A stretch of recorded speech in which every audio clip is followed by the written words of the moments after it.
Rome's expansion across the Mediterranean transformed the Republic in profound and often destructive ways. In its early centuries, Rome had been a society of small farmers. Most Romans owned modest plots of land and produced just enough food to support their families. Military service fit neatly into this system. Citizens farmed during the winter and spring, fought short campaigns in the summer, and returned home in time for the autumn harvest.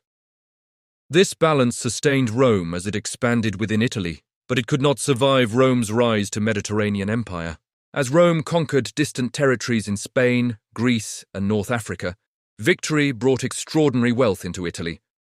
Enormous amounts of war booty flowed into Roman hands, and new trade routes exposed the Romans to luxury goods from the eastern Mediterranean. Fine clothing, spices, jewelry, artwork, and other symbols of wealth previously unknown in Roman society.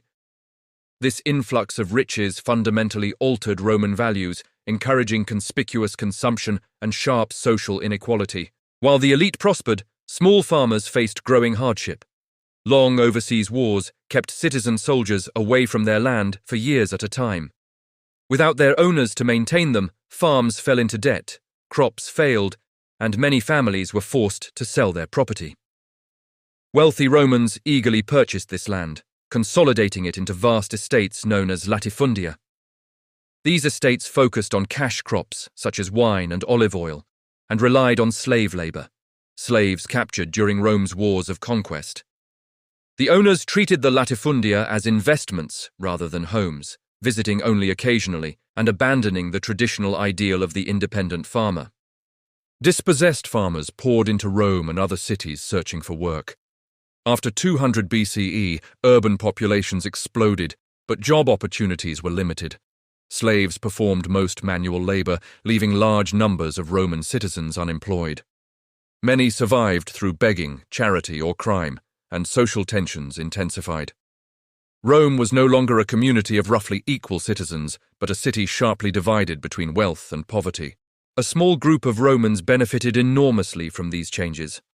Senators used their political power to profit from war, public contracts, and land acquisition, while wealthy non-senators known as equestrians, equites, built fortunes through trade, tax collection, and government contracts. These elite Romans lived in unprecedented luxury, large homes, expensive clothes, vast numbers of slaves, and elite Greek education for their sons. As their wealth increased, so did the gap between rich and poor, creating a deeply polarized society. Political structures also changed. After 200 BCE, a handful of powerful families, the nobiles, dominated the highest offices of the Republic and the Senate. The Senate grew increasingly detached from the struggles facing ordinary Romans and resisted sharing power with the equestrian class. At the same time, Rome's growing empire was divided into provinces governed by proconsuls, senators appointed by the Senate. In theory, these governors were supervised. In practice, they wielded enormous unchecked authority. Many abused their power by overtaxing provinces, extorting local populations, provoking unnecessary wars, and building armies loyal to themselves. Corruption became widespread, and resentment toward Roman rule spread throughout the Mediterranean. Rome's behavior abroad grew more brutal as well. In 146 BCE, when the Greek city of Corinth resisted Roman interference, the consul Lucius Mummius destroyed the city and looted it for Roman profit. That same year, Rome annihilated its longtime rival Carthage, declaring war with little justification and obliterating the city entirely. By the mid-2nd century BCE, Rome had become the dominant and increasingly ruthless power of the Mediterranean world. Between 146 and 133 BCE, the Republic entered a period of mounting crisis. Economic inequality, corruption, elite dominance, and popular suffering all worsened, setting the stage for political conflict. That conflict erupted with the careers of two reformers, Tiberius and Gaius Gracchus. Although members of a prominent senatorial family, the Gracchi sought to address Rome's growing social problems. As tribune of the people in 133 BCE, Tiberius Gracchus proposed redistributing public land to landless Roman citizens.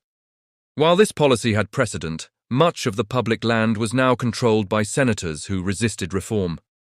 When Tiberius bypassed the Senate and took his bill directly to the popular assembly, it passed. But his decision to seek re-election violated tradition. In response, senators encouraged a mob that murdered him.